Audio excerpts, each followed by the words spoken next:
અમરેલીમાં સંત શિરોમણી ગુરુ રવિદાસ વિશ્વ મહાપીઠ દ્વારા ભવ્ય શોભાયાત્રા યોજાઈ હતી। સંત શિરોમણી ગુરુ રવિદાસ વિશ્વ મહાપીઠ અમરેલી દ્વારા સંત શિરોમણી રોહિદાસ મહારાજની જન્મ જયંતિ નિમિત્તે અમરેલી શહેરમાં ભવ્ય શોભાયાત્રાનું આયોજન કરવામાં આવ્યું હતું। ભક્તિમય વાતાવરણ અને ધાર્મિક ઉમંગ વચ્ચે યોજેલી આ શોભાયાત્રામાં સમાજના લોકો મોટી સંખ્યામાં જોડાયા હતા। શોભાયાત્રા અમરેલીના રાજમાર્ગો પર નીકળી હતી। અમરેલી વાસીઓએ સંત શિરોમણી રોહિદાસ મહારાજની પ્રતિમાને ફૂલહાર તેમજ પુષ્પ વર્ષા કરી હતી। ડોક્ટર બાબા સાહેબ આંબેડકર, સરદાર વલ્લભભાઈ પટેલ તેમજ ડોક્ટર ચિવરાજભાઈ મહેતાની પ્રતિમાને ફૂલહાર પહેરાવાયા હતા। શોભાયાત્રાનો પ્રસ્થાન અમરેલીના ચિત્તર રોડ પરથી કરવામાં આવ્યું હતું। સમગ્ર વિસ્તાર ધાર્મિક રંગમાં રંગાઈ ગયો હતો।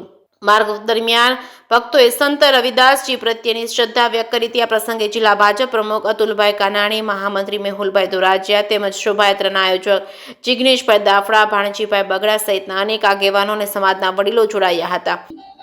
સંત શિરોમણી ગુરુ રોહિદાસ વિશ્વ મહાપીઠ અમરેલી જિલ્લા દ્વારા આજે અમરેલીના ચિત્તલ રોડેથી સંત શિરોમણી ગુરુ રોહિદાસ બાપાની 649મી જન્મજયંતિ નિમિત્તે તમામ સમાજના આગેવાનો, યુવાનો, વડીલો, માતાઓ, બહેનો હરખથી આ શોભાયાત્રામાં જોડાયા હતા। ડોક્ટર બાબા સાહેબ આંબેડકરની પ્રતિમાને પણ ફુલાર કર્યા હતા અને આજે 4 વાગે પણ સર્વરોગ નિદાન કેમ્પ તેમજ અન્ય કાર્યક્રમો પણ આયોજન કર્યું છે।